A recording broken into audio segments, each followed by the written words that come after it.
तो आज हमने जो बात की है, हमने ये समझने की कोशिश की है कि इस पूरे ब्रह्मांड का क्या सीक्रेट है। कुछ तो रहस्य है इस पूरे ब्रह्मांड का, क्योंकि हम देख रहे हैं कि कई सारे लोग बड़े ही स्वस्थ हैं, हेल्दी हैं, कई लोग बीमार हैं। तो जो व्यक्ति स्वस्थ है यानी उसका एनर्जी पैटर्न, उसका एनर्जी बैलेंस है, और जो व्यक्ति बीमार है कहीं ना कहीं उसका एनर्जी पैटर्न डिस्टर्ब है। ये तो एक व्यक्ति की बात है। अब हम किसी घर की बात करें, किसी घर में रहने वाला व्यक्ति बहुत ही प्रॉस्पेरस है और किसी घर में रहने वाला व्यक्ति निर्धन है, बहुत ज्यादा मेहनत करता है, स्ट्रगल करता है, फिर भी सफलता प्राप्त नहीं कर पाता। तो कोई शहर बहुत ही प्रॉस्पेरस है, कोई देश बहुत प्रॉस्पेरस है, तो आखिरकार ऐसा क्या है, ऐसा क्यों है, ये प्रॉस्पेरिटी कहां से आती है? एक उदाहरण मैं आपको दूंगा कि समुद्र के पास आप एक बाल्टी पानी लेने जाओ समुद्र के पास, तो समुद्र को फर्क नहीं पड़ता। ऐसे समुद्र के पास आप 10 ट्रक पानी भर के ले आओ तो भी समुद्र को फर्क नहीं पड़ता। ठीक उसी प्रकार से इस ब्रह्मांड में इतना धन, इतनी संपदा, इतनी प्रॉस्पेरिटी है, इतनी प्रॉस्पेरिटी है। हमको पता होना चाहिए प्राप्त कैसे करना है, चाहे हेल्थ की बात हो, चाहे किसी भी चीज की बात हो, हमें प्राप्त कैसे करना है वो हमें पता होना चाहिए। इसी को कहते हैं सीक्रेट। तो जब हम इन सीक्रेट्स की बात करते हैं,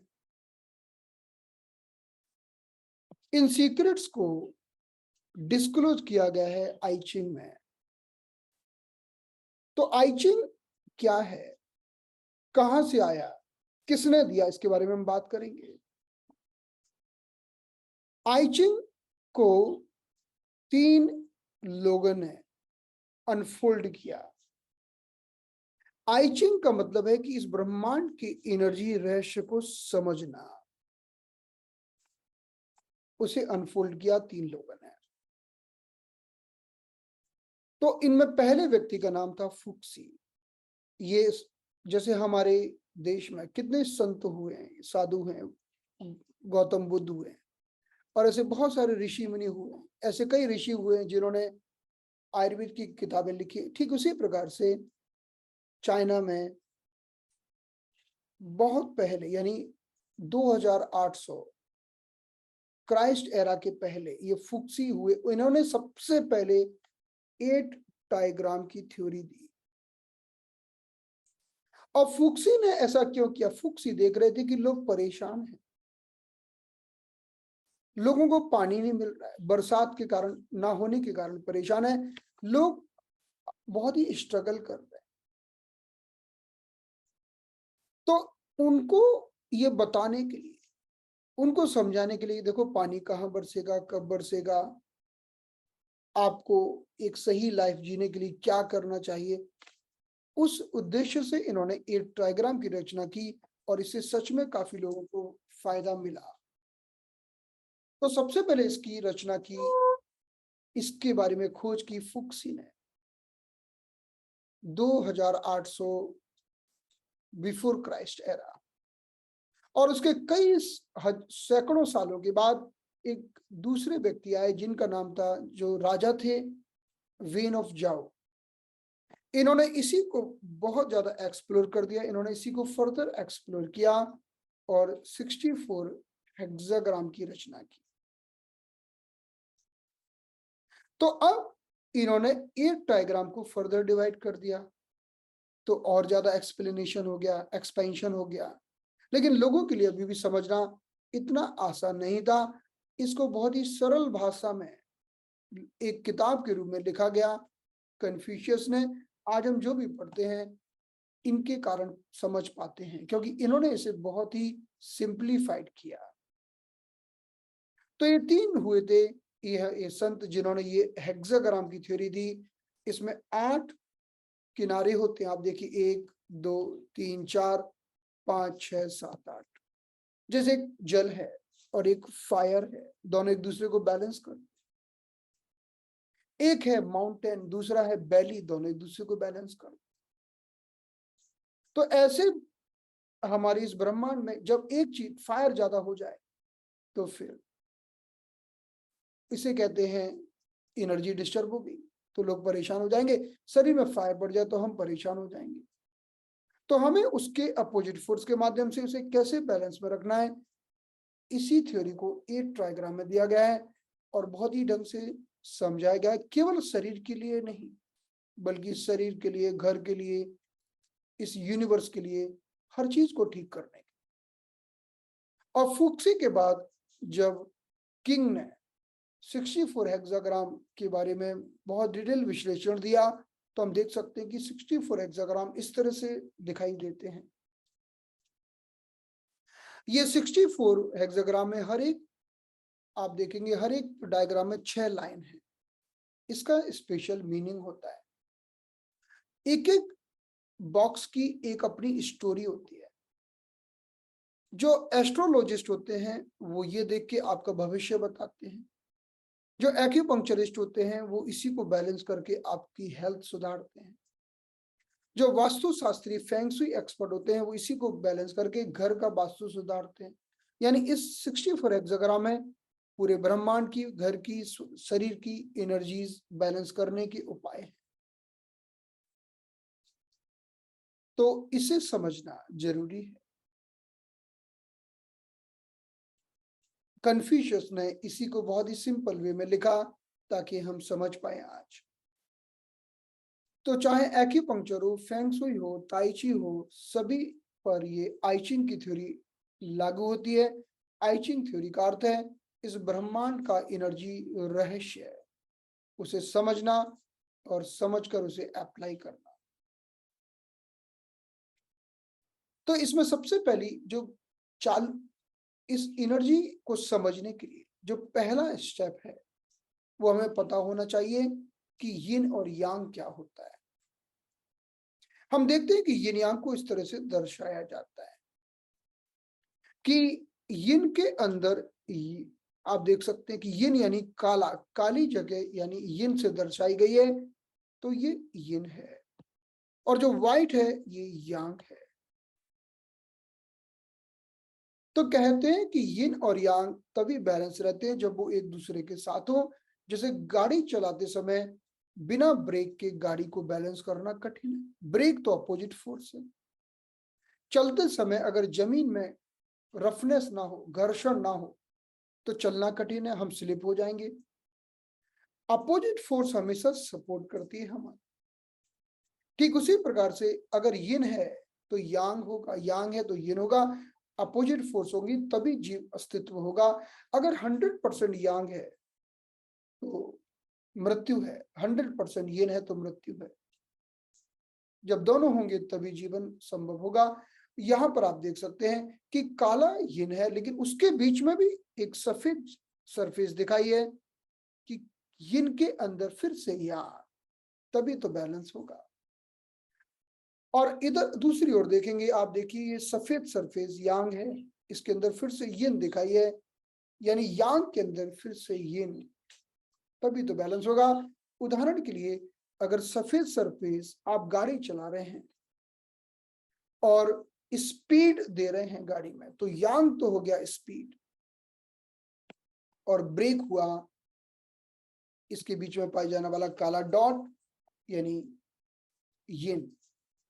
बिना अपोजिट फोर्स के कोई भी कार्य कर पाना असंभव है, राइट। तो यिन यांग क्या होता है, यहाँ पर छोटा सा विश्लेषण है। जब हम यांग को समझना चाहें तो हम एक छोटे उछलते कूदते बच्चे की कल्पना कर सकते हैं। हम एक 5 से 5-10 साल के बच्चे की कल्पना कर सकते हैं, मेल फीमेल की कल्पना कर सकते हैं। छोटे बच्चे कैसे होते हैं, एकदम एक्टिव, वो यांग है, यांग फोर्स है। अवेक, लाउड, कहीं छोटे बच्चे बैठे हो तो आप देखेंगे कितना शोर आता है। लाइट वेट होते हैं बच्चे, राइट। और अगर हम कुछ एक ऐसे व्यक्ति की बात करें जो हैवी है, जो लेजी है, तो उसे हम यिन समझ सकते हैं। जैसे कि कोई बहुत शांत रहता है, कोई सोता रहता है, कोई इनएक्टिव रहता है, पेसिव रहता है, बोलना नहीं चाहता, क्वाइट रहता है, उसे यिन कहते हैं। लेकिन हम जानते हैं कि यिन खराब नहीं है, यांग भी खराब नहीं है, और दोनों अच्छे भी नहीं, दोनों को बैलेंस होना जरूरी। कभी कभी हमें क्वाइट होने की, शांत होने की जरूरत होती है, कभी एक्टिव होने की जरूरत होती है। हमें दिन में अलर्ट रहना, अवेक रहना है, लेकिन रात को सोना भी जरूरी होता है। हमें कई बार एक्सट्रोवर्ट बनना होता है, यानी हमें बोलना होता है, और कई बार हमें इंट्रोवर्ट बनना होता है। इंट्रोवर्ट होना यानी यिन है, और एक्सट्रोवर्ट होना यानी यांग है। तो सिचुएशन के आधार पर हमें कोई भी चीज करना होती है। गर्म यांग है और ठंडा है यिन। यिन की कल्पना हम कर सकते हैं रात से, अंधेरे से, नींद से। तो रात्रि, अंधेरा, नींद, ये सब यिन है, और उजाला यांग है। दोनों का बैलेंस होना जरूरी है। तो इन्हीं को बहुत ज्यादा समझा जाए और इन्हीं को बैलेंस किया जाए, तो उसी को हम कहते हैं बैलेंसिंग ऑफ द हेल्थ। अब कोई व्यक्ति आगे कहे कि उसे नींद नहीं आती है, तो आप यिन बढ़ा दो। कोई व्यक्ति कहे कि बहुत ज्यादा नींद आती है, तो यिन कम कर दो। कोई व्यक्ति कहे कि बिल्कुल भी एक्टिवनेस नहीं है, एक्टिवनेस यांग से आएगी, यांग बढ़ा दीजिए। ये तो बात हुई शरीर की। इसी तरह से घर में, तो घर की एनर्जी को भी बैलेंस इसी तरह से किया जाता है। घर में पाए जाने वाले यिन और यांग को बैलेंस कर दो, तो घर बैलेंस हो जाता है। तो यहां पर अब हम देखेंगे कि यांग को एक लाइन से दर्शाया जाता है, जो एक ऐसी लाइन, बिना टूटी हुई लाइन, आप देख सकते हैं ये यांग है। और यिन को ये टूटी हुई लाइन से दर्शाया जाता है। यिन को, यांग को अनब्रोकन लाइन से, और यिन को टूटी हुई लाइन से दर्शाया जाता है। तो अब हम यांग और यिन का मल्टीप्लीकेशन करेंगे, इनकी संख्या बढ़ाएंगे। जैसे माता पिता के दो बच्चे ने, जैसे एक माता पिता के 4 बच्चे, फिर उन हर एक के 2-2 बच्चे, ऐसे ये संख्या बढ़ती जाएगी, बढ़ती जाएगी। यांग ने 2 को बनाया, यिन ने 2 को बनाया, फिर उन दोनों ने भी 2-2 को बनाया, ऐसे मल्टीप्लीकेशन होता चला गया। इसी मल्टीप्लीकेशन की अब हम बात करेंगे, क्योंकि अब हमें यिन यांग की संख्या बढ़ानी है, इनकी ग्रोथ करना है। हमें यिन यांग से 8 ट्राइग्राम तक जाना है, ये हमारा पहला लक्ष्य है। तो अब क्या किया कि यांग जब किसी को जन्म देगा, तो उसके अंदर यांग के लक्षण तो दिखाई देंगे ही। यिन जब किसी को जन्म देगा, तो उसके अंदर यिन के लक्षण दिखाई देंगे। तो जब यांग ने किसी को जन्म दिया, तो यांग को हम दिखाते हैं ये अनब्रोकन लाइंस, ये 2 हमने अनब्रोकन लाइन बना दी। और यिन ने किसी को जन्म दिया, तो हमने 2 ब्रेक्ड लाइन बना दी, राइट। इसमें पहला मेल, दूसरा फीमेल। यांग ने 2 को बनाया, यिन ने भी पहला मेल और दूसरा फीमेल 2 को बनाया। तो अब हम इसे इस तरह से बनाएंगे कि पहला हमने एक मेल का और यांग डाल दिया, और फीमेल बनाने के लिए हमने यिन डाल दिया। दूसरी ओर गए हम, तो मेल के लिए हमने एक यांग डाल दिया, आप देख सकते हैं ये यांग लाइन है, और फीमेल के लिए हमने एक यिन डाल दिया। तो ये हमारी नेक्स्ट जनरेशन हो गई 4 लोगों की, राइट। तो 2 लोगों ने 4 लोगों को जन्म दे दिया। तो जब 2 लोगों ने मिलकर 4 लोगों को जन्म दिया, तो पहले हमारे पास एक मेल था और एक फीमेल। अब हमारे पास 2 मेल हो गए और 2 फीमेल, राइट। तो आप देख सकते हैं इसी चार्ट के आधार पर अगर आप देखेंगे, तो पहला है यांग प्लस यांग। देखिए यांग प्लस यांग, क्योंकि दोनों में एक अनब्रोकन लाइन है। और आखिरी वाले में है यिन प्लस यिन, यानी पहला वाला हो गया हाईएस्ट यांग, और लास्ट वाला हो गया हाईएस्ट यिन।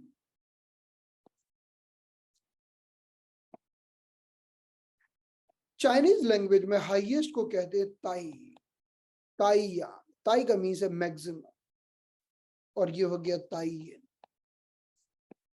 तो पहले को ताइयन और आखिरी को, पहले को ताइयांग और आखिरी को ताइयन हम कहते हैं। तो पहला मेल, अब दूसरी फीमेल, तो इसको कहते हैं शाओयिन और इसको कहते हैं शाओयांग। तो इस तरह से हमने देखा कि 4 लोगों का जन्म हुआ। पहला ताइयांग यानी मेल, दूसरा शाओयिन यानी फीमेल, फिर दूसरी ओर जाएंगे शाओयांग यानी मेल यांग, और ताइयिन मीन्स फीमेल। तो इसको धीरे धीरे समझ में आएगा। अभी हमें सिर्फ इतना ही समझना है कि यांग ने एक मेल फीमेल को जन्म दिया, यिन ने एक मेल फीमेल को जन्म दिया, 2 से हो गए 4। अब 4 से जब 8 होंगे तब बनेगा ट्राइग्राम थ्योरी। तो आज हमने इतना ही समझा है, आज के लिए इतना ही काफी है। अब हम आगे की बात करेंगे कल। तो आज की क्लास को यहाँ पर विराम देते हैं, अब हम कल मिलेंगे। Thank you so much.